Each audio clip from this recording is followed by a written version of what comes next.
Hi students, let us discuss on our last chapter solids. Now what are solids? Solid is one state of matter. Now what do you mean by matter? Any substance which has mass and occupies space is what is called as a matter. Matter can exist in three forms, that is it can exist as a solid, as a liquid and as a gas. But what determines the state of matter is there are two things here. One is force of attraction and the other one is disrupting force. And this disrupting force is mainly because of the thermal energy of the molecules. So in case of solids, we have thermal energy is very less compared to the force of attraction, and therefore molecules are confined to fixed position of equilibrium where they can vibrate but not leave their position. Whereas in gaseous or the liquid state, the thermal energy is much higher than the force of attraction. Therefore, molecules tend to move apart, and this explains their ability to flow. So, by virtue of the atoms being in their definite position, they have an orderly arrangement of atoms and ions in them, and that gives them a definite size and shape, unlike the gases and liquids. So, solids have definite size and shape mainly because of an well ordered arrangement of atoms and ions, because they will be always in their equilibrium position. Coming on to the types of solids, there are two types: crystalline solids, which are also called as the true solids, and amorphous solids. So there is a small table which gives the difference. So crystalline solids, as I told you just now, they have a well ordered geometrical shape, whereas amorphous solids, they do not have a specific geometrical shape. They can have a random shape. And crystalline solids have sharp melting point, that is they melt at a sharp specific temperature, whereas amorphous solids, they do not have a sharp melting point and they melt over a range of temperature. That is, for example, in case of crystalline solids, say sugar, I'm just giving an example. Say it starts to melt at 50 degrees centigrade. So exactly at 50 degrees Celsius it starts to it melts.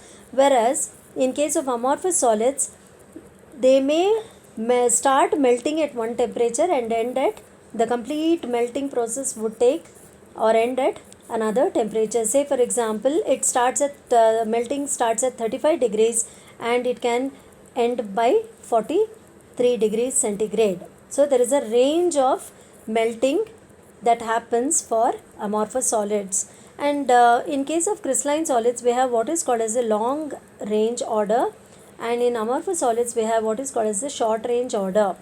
Now what do you mean by long range order? Here, as I told you, crystals or the crystalline solids, they form orderly arrangements, and this orderly arrangement is found throughout the entire structure of the solid.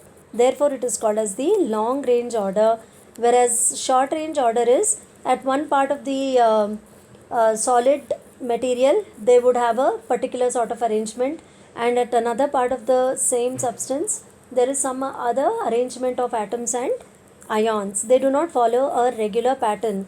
Now what do I mean by regular pattern? I give you an example of NaCl. So one sodium is surrounded by, say one sodium is surrounded by 6 chloride ions. So in case of amorphous solids, what happens? I'm just giving an example. One sodium can be in one part of the crystal, or in one part of the solid there would be one sodium surrounded by 4 chloride ions, and in another place there may be one sodium surrounded by 8 chloride ions. So you don't have an orderly arrangement, and that's how these amorphous solids are generally, they are found in the form of powder, whereas crystalline solids are found in the form of crystals or granules. Now coming on to one more important concept, they may ask you about isotropy and anisotropy. So these are properties which distinguish crystalline solids and amorphous solids. Again, it's not included in the table, but it is included in this slide here because we had to show you the diagrams. So any property that you want to measure, say electrical conductivity, thermal conductivity, refractive index, or the magnetic behavior, compressibility, whatever is the physical property that you need to determine for the solids, they appear to be different in different directions. When measured in different directions, if the properties give different values, then it is said to be anisotropy. And generally crystalline solids are anisotropic because of the orderly arrangement of atoms and ions. Say in this blue diagram here, this is an example of crystal wherein you can see an orderly arrangement of atoms and ions. You don't have these big ions are placed in the same place. You don't have a big ion in between here. You can see they're all aligned in one row or in one column. So when you try to measure these properties in any one particular direction, you may get a particular value. Say if you are measuring from here, you may get a particular value.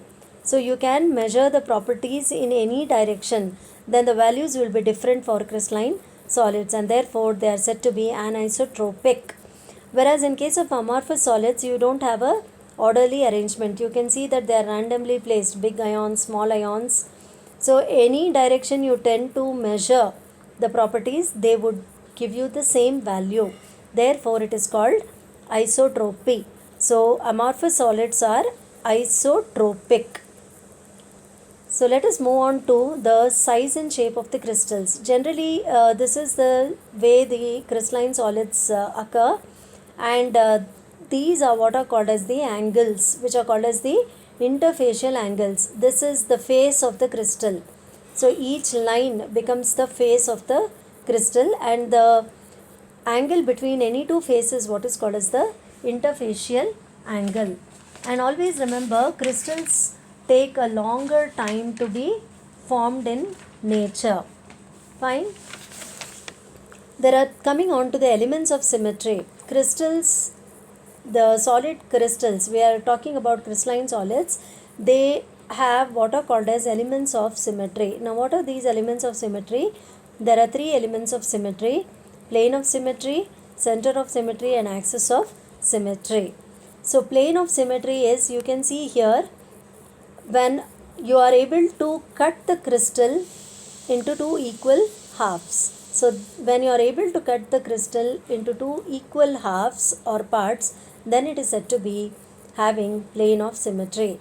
In a cube, generally it has 9 planes of symmetry. You have 3 rectangular planes and 6 diagonal planes. Fine, you can see just one is a diagonal plane. You can just take a small cube and you can figure it out how you have 9 planes of symmetry. So if you are going vertically, you will have 3 rectangular planes. They are called as rectangular planes. And if you go in between, that is diagonally, when you try to analyze the plane is nothing but an imaginary line which cuts the crystal into two equal parts. So you can try to analyze how many such imaginary lines are possible for a cube. So you can find out that there are 9 planes, 3 of which are the rectangular planes and 6 are diagonal planes. Coming on to center of symmetry. Center of symmetry is like, you will have a particular, in this diagram you can see center of symmetry, wherein it is an imaginary line which is drawn from a center point of the crystal. So when it's an imaginary point in the crystal. Center of symmetry is an imaginary point.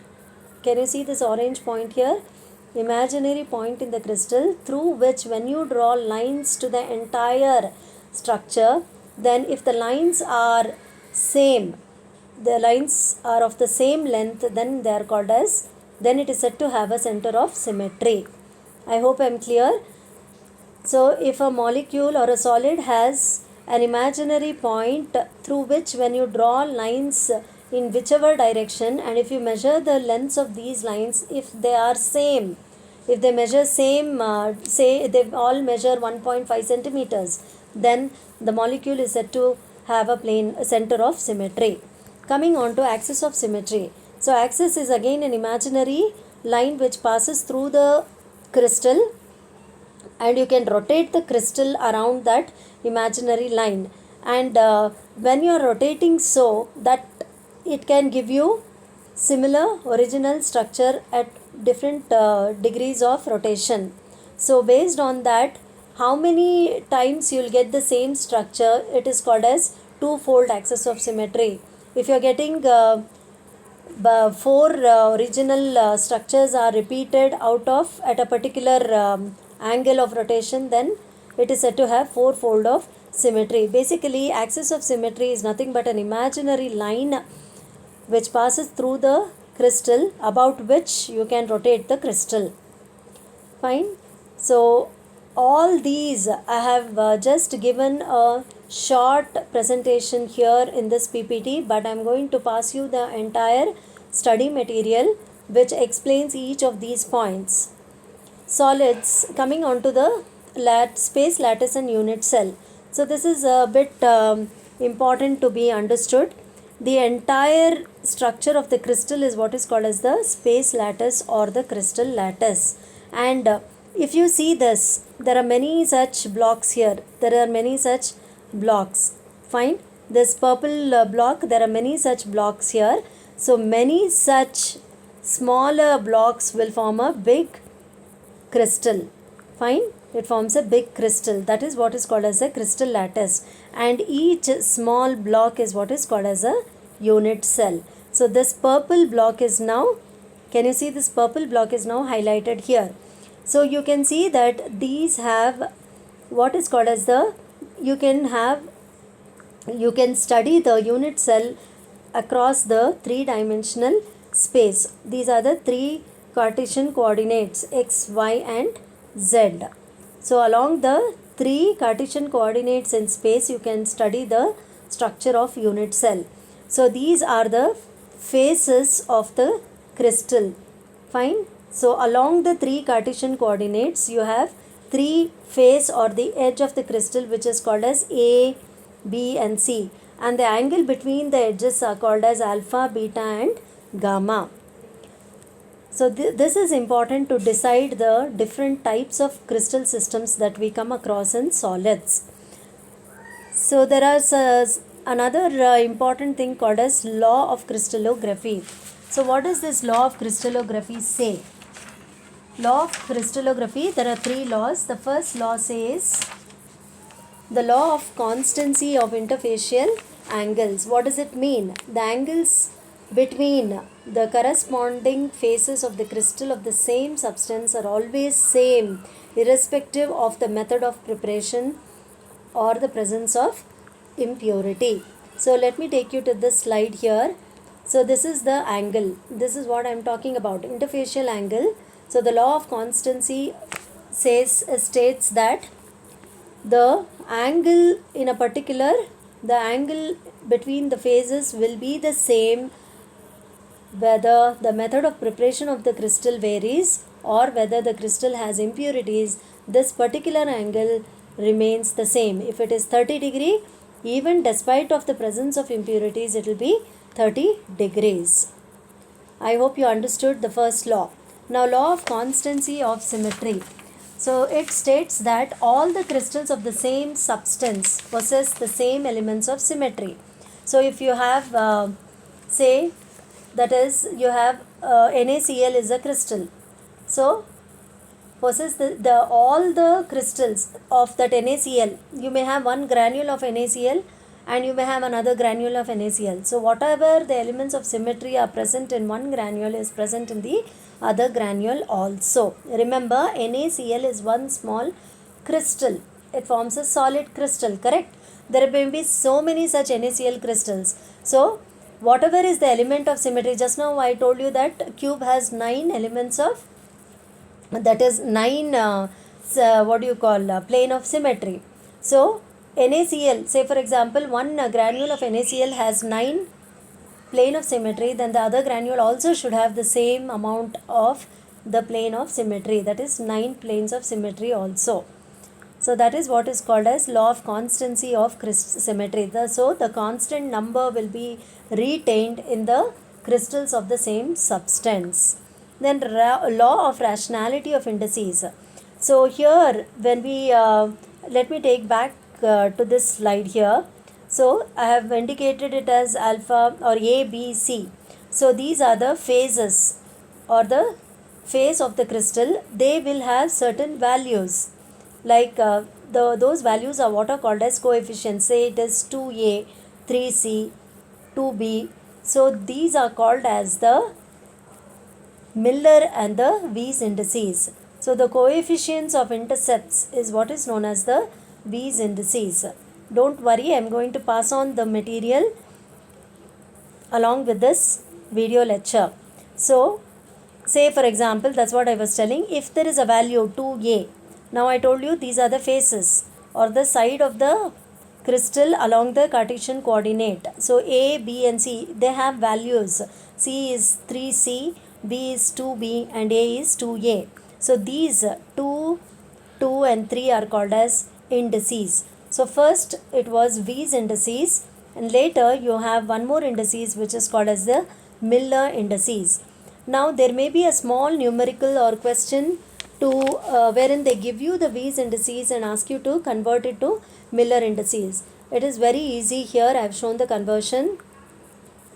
You have to take the reciprocal. It becomes 1 by 2, 2 becomes 1 by 2 and 3 becomes 1 by 3, and you have to get rid of the fractions by taking the LCM. So you have to consider the denominators 2, 2 and 3, take the LCM, it comes to 6. So this 6 has to be multiplied with each of these, 1 by 2 into 6, 1 by 2 into 6 again, and again 1 by 3 into 6. So whatever answer you get, that becomes the Miller indices. So Wies indices and Miller indices are basically reciprocals of each other. So I have given some more examples in the notes, you can go through it. Now as I was talking to you about the sides or the interfaces or the edges and the angles, based on these, if they are equal, say for example A equals B equals C, and if the angles have a 90 degree, all of them have the same 90 degree, then it forms a cubic crystal. So examples are this. So they may ask you to, so this has been given in the form of a table. Please go through the table for the different types of crystals: cubic crystals, then tetragonal crystals, rhombohedral crystals, orthorhombic crystals, hexagonal crystals, triclinic, monoclinic crystals, etc.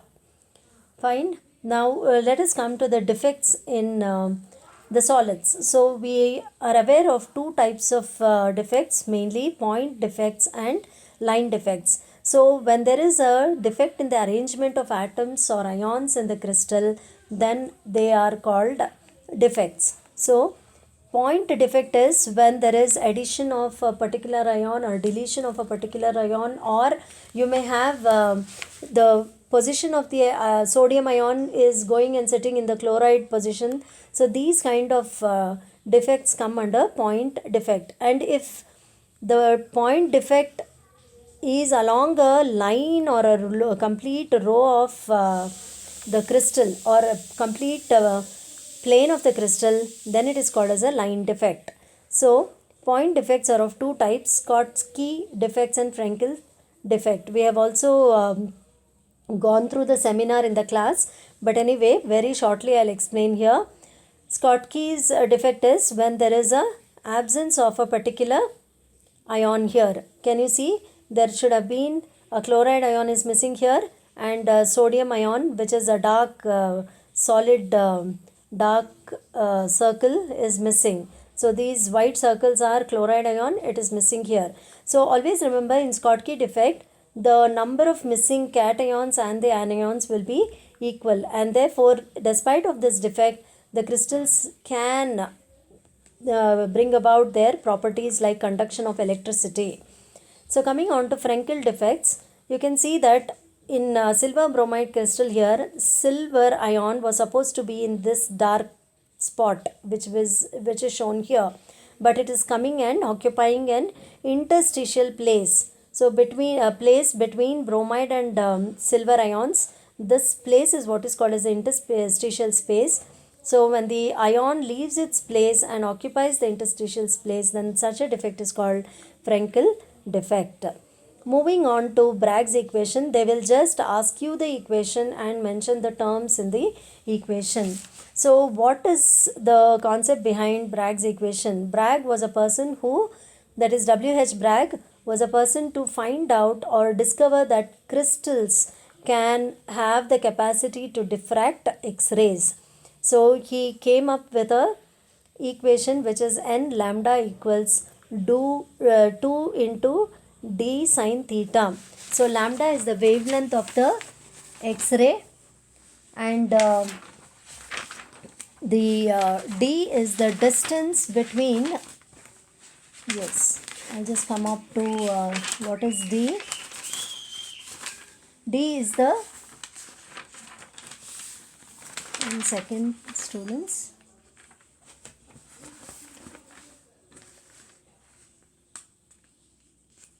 Yeah, d is the interplanar distance in the crystal, that is the spacing between the planes, successive planes in the entire crystal. Fine, and theta is the angle of reflection. So this is Bragg's equation. They will ask you to write this equation and just give the terms. You need not have to go for derivation, but still I have included derivation and a big summary on this Bragg's equation, which is not required. From exam point of view, only this equation is required and you have to mention the terms. N is the number of whatever is the number of that particular wavelength, and 2 into d is the distance between the planes of the crystals, and theta is the angle of reflection. And this completes your syllabus. Thank you so much. I will be forwarding you the notes on, detailed notes on solids also.